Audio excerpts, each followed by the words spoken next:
Selamat sore dokter dan teman-teman semua. Perkenalkan, kami dari SGDA 5 akan mempresentasikan student project kami yang berjudul Acquired Hemolytic Anemia. Berikut adalah anggota dari SGDA 5. Baik, kami akan memulai presentasi kami. Perkenalkan, nama saya Vinky Windastiti dengan 3 digit NIM terakhir 009. Bab 1, pendahuluan, latar belakang. Salah satu masalah kesehatan yang sering terjadi pada masyarakat, terutama di negara berkembang, yaitu anemia. Menurut WHO, prevalensi anemia di dunia berkisar dari 40-88% dan di Asia Tenggara sekitar 25-40% terjadi pada remaja putri pada tingkat ringan dan berat. Sepertiga dari total populasi di dunia yang mengalami hal ini dapat menyebabkan peningkatan dari morbiditas dan mortalitas, penurunan dari produktivitas kerja, dan gangguan pada perkembangan saraf. Berdasarkan pada penyebab mekanisme biologis, anemia dapat dikelompokkan, salah satunya yaitu anemia hemolitik. Anemia hemolitik dapat dibedakan lagi berdasarkan etiologinya, yaitu inherited dan acquired. Dan acquired ini dapat dibedakan lagi menjadi imun dan non-imun. Sehingga pemahaman pada etiologi anemia yang kompleks sangat penting dalam mengembangkan intervensi yang efektif terhadap penanganan khusus anemia. Dalam student project kali ini, kami akan membahas mengenai acquired hemolytic anemia agar lebih memahami tentang etiologi, gambaran histologi, patofisiologi, gejala klinis, diagnosis, dan penata laksanaannya. Sekian dari saya, terima kasih. Perkenalkan, nama saya Evelyn Andrana Prijadi dengan 3 digit NIM terakhir 129. Di sini saya akan menjelaskan mengenai rumusan masalah pada student project kali ini, yaitu yang pertama, apa yang dimaksud dengan acquired hemolytic anemia. Yang selanjutnya, bagaimana epidemiologi, etiologi, patofisiologi, gambaran histologi, gejala klinis, diagnosis banding, manajemen, dan prevalensi atau pencegahan dari acquired hemolytic anemia. Selanjutnya saya akan menjelaskan mengenai tujuan dari penelitian ini, yaitu yang pertama untuk mengetahui definisi, epidemiologi, etiologi, patofisiologi, gambaran histologi, gejala klinis, diagnosis banding, manajemen, dan prevalensi atau pencegahan dari acquired hemolytic anemia. Selanjutnya, saya akan menjelaskan mengenai manfaat dari penulisan student project ini, yaitu yang pertama bagi pembaca, dapat menjadi sumber informasi tambahan untuk menambah wawasan mengenai acquired hemolytic anemia dan cara penata laksanaan dari acquired hemolytic anemia. Yang kedua yaitu bagi mahasiswa, dapat digunakan sebagai sumber pembelajaran dalam meningkatkan pemahaman mengenai acquired hemolytic anemia dan cara penata laksanaan acquired hemolytic anemia. Selanjutnya akan dijelaskan oleh teman saya. Perkenalkan, nama saya Putu Angga Prawira Surya Putra dengan digit NIM terakhir 204. Di sini saya akan menjelaskan tentang anemia hemolitik. Nah, baik, anemia hemolitik ini adalah kelainan di mana pengecalan darah merah lebih cepat dari pembuatan atau pembentukannya dan diikuti dengan sistem tulang yang tidak mampu memproduksi sel eritrosit. Nah, anemia hemolitik ini dibedakan berdasarkan penyebabnya. Yang menurun itu herediter, yang didapat adalah acquired. Sekian dan terima kasih. Perkenalkan, nama saya Melia, 3 digit terakhir 242. Selanjutnya adalah etiologi. Jadi penyebab etiologinya itu anemia hemolitik dibagi menjadi 2, yaitu acquired atau didapat dan keturunan atau herediter. Untuk anemia yang herediter itu disebabkan oleh 3 penyebab, yaitu defek enzim, defek membran, sama defek hemoglobin. Sedangkan anemia hemolitik yang didapat atau acquired itu terjadi akibat adanya proses imunologis, mikroangiopati, dan adanya infeksi. Anemia hemolitik autoimun itu merupakan satu penyakit imunologis yang didapat atau acquired, yang mana eritrosit pada pasien itu diserang oleh autoantibodi yang diproduksi oleh sistem tubuh manusia sehingga terjadi hemolisis. AHAI ini itu diklasifikasikan menjadi 3 tipe, yaitu tipe hangat, tipe dingin, dan tipe campuran. Untuk yang tipe hangat itu biasanya ditandai dengan adanya peningkatan imunoglobulin poliklonal, imunoglobulin G, ke sel darah atau RBC antigen. Sedangkan autoimun hemolytic anemia yang tipe dingin itu disebabkan oleh adanya peningkatan antibodi IgM klonal atau oligoklonal yang berkaitan dengan RBC antigen. Selain adanya penyebab imunologis, terdapat juga penyebab non-imun seperti adanya trauma, drug induced, dan infeksi. Untuk faktor risiko terjadinya penyakit anemia hemolitik ini biasanya pada bayi yang baru lahir, pada orang-orang yang belum pernah mengalami penyakit autoimun dan orang-orang yang memiliki riwayat keluarga itu mengalami thalassemia. Selanjutnya, epidemiologi. Anemia hemolitik mewakilkan sekitar 5% dari semua jenis anemia. Anemia hemolitik tidak memandang ras, usia, jenis kelamin maupun keturunan.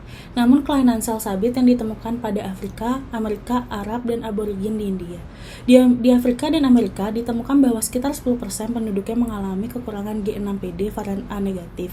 Orang Afrika dan Amerika memiliki batas konsentrasi hemoglobin normal yang lebih rendah, saturasi transferin serum lebih rendah, kadar ferritin serum yang lebih tinggi, kadar bilirubin lebih rendah, dan jumlah leukosit lebih rendah. Hal ini diduga karena beberapa anemia terlihat di daerah Afrika karena sering dianggap sebagai pelindung dari malaria. Namun pada kasus AIHH, sedikit lebih mungkin terjadi pada wanita dibandingkan dengan pria.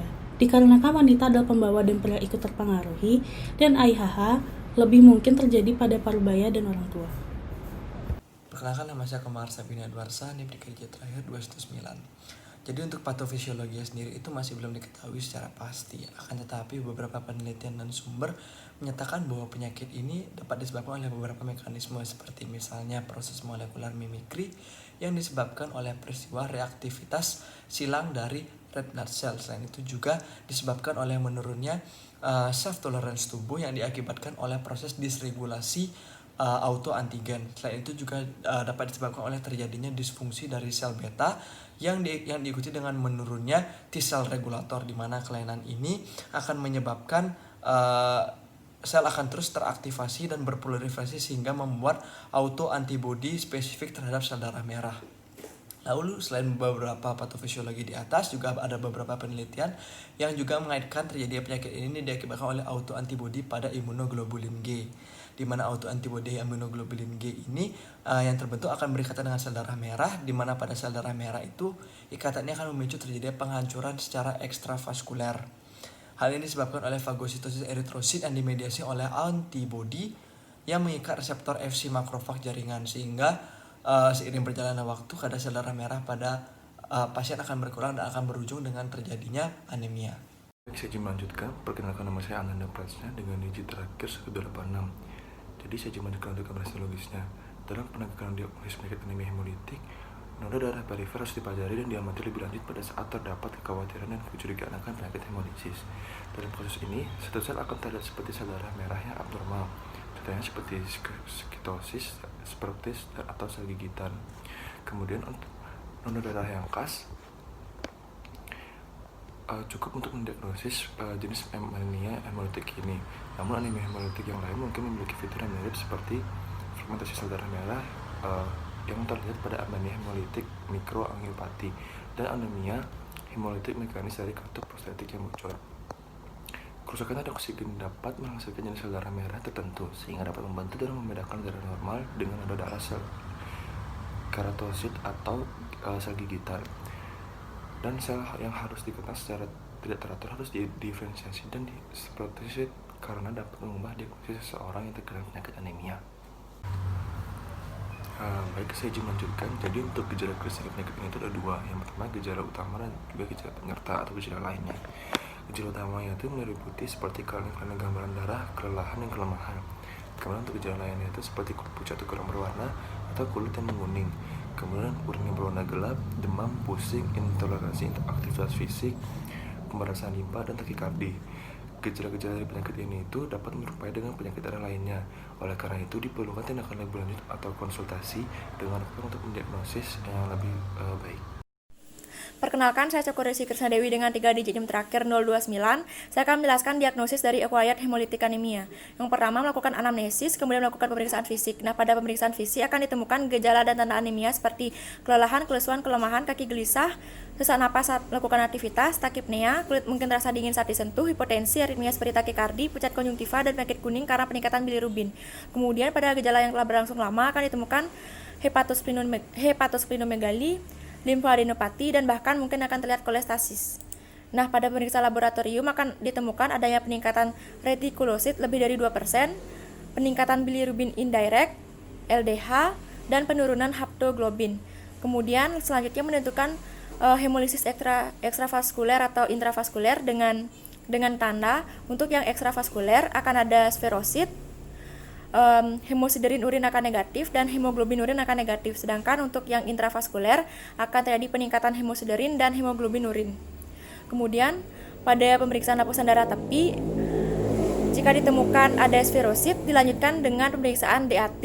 Nah, pada pemeriksaan DAT apabila hasil positif, kemungkinan mengalami autoimun hemolitik anemia atau negatif merupakan tanda dari sferositosis herediter.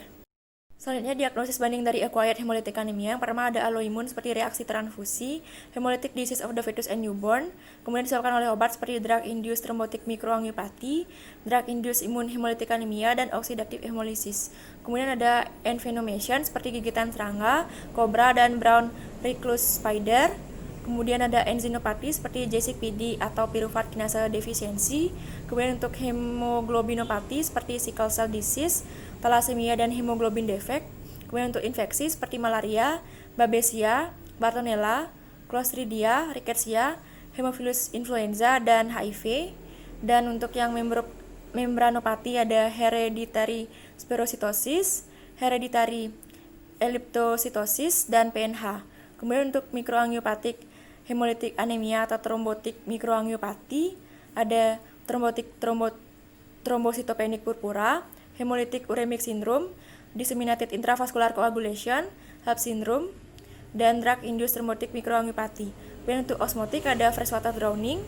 Kemudian untuk penyakit sistemik ada malignant hipertensi, systemic lupus erythematosus, scleroderma, liver disease, vasculitis, dan hypersplenism. Kemudian untuk trauma ada endovascular deficit, aortic stenosis, extracorporeal membrane oxygenation, artery venous malformation, dan March hemoglobinuria, serta burn. Selanjutnya, saya Ivana Jaita Damayati dengan 3 digit NIM terakhir 052 akan menjelaskan mengenai manajemen. Pertama, untuk yang warm autoimmune hemolytic anemia, terapi lini pertamanya adalah pemberian obat kortikosteroid yaitu prednison dengan pemberian dosis awal 1-1,5 mg per kg per harinya selama 1-3 minggu. Apabila dalam 3 minggu terdapat perbaikan, maka pemberian obatnya dosisnya dapat dikurangi secara perlahan-lahan untuk pemberhentian pemberian obat. Untuk terapi lini keduanya, pertama ada splenektomi yang dikatakan yang paling efektif. Kedua itu ada pemberian antibodi monoklonal rituximab. Kemudian ketiga itu ada pemberian obat imunosupresif seperti azathioprin dan siklofosfamid. Kelima itu ada terapi lainnya seperti plasma exchange, pemberian imunoglobulin secara intravena, dan juga penggunaan obat danazol. Kemudian keenam, terapi pilihan terakhirnya itu adalah pemberian obat siklofosfamid dengan dosis tinggi. Ketujuh itu terapi suportifnya adalah transfusi darah. Selanjutnya itu untuk cold hemolytic anemia. Nah itu untuk yang simptomatik namun ringan itu dapat dilakukan pelindungan diri terhadap dingin dan juga dapat dilakukan transfusi darah sesekali dalam musim dingin. Untuk pasien dan juga ekstremitas yang akan dipasangin infus itu harus dijaga kehangatannya dan juga pemberian inline blood warmer itu dianjurkan. Nah, untuk pemberian obat kortikosteroid itu tidak dianjurkan dan splenektomi itu juga tidak efektif. Pemberian obat imunosupresif dalam monoterapi dengan klorambusil dan siklofosfamid itu dalam penelitian ditemukan adanya efek-efek yang positif. Perkenalkan, nama saya Nikomang Yudiastuti dengan 3 digit NIM terakhir 087. Di sini saya akan menjelaskan bagian pencegahan. Pada anemia hemolitik yang berkaitan dengan imun, proses autoimun yang bersifat genetik tidak dapat dicegah. Namun, apabila proses imun bersifat drug-induced, hal yang dapat dilakukan adalah berupa penghindaran konsumsi obat jangka panjang yang dapat menginduksi lisisnya eritrosit.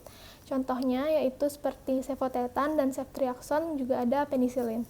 Selain itu, anemia hemolitik juga dapat dicegah dengan memperhatikan kecocokan golongan darah yang cermat antara pendonor dan penerima pada reaksi transfusi darah.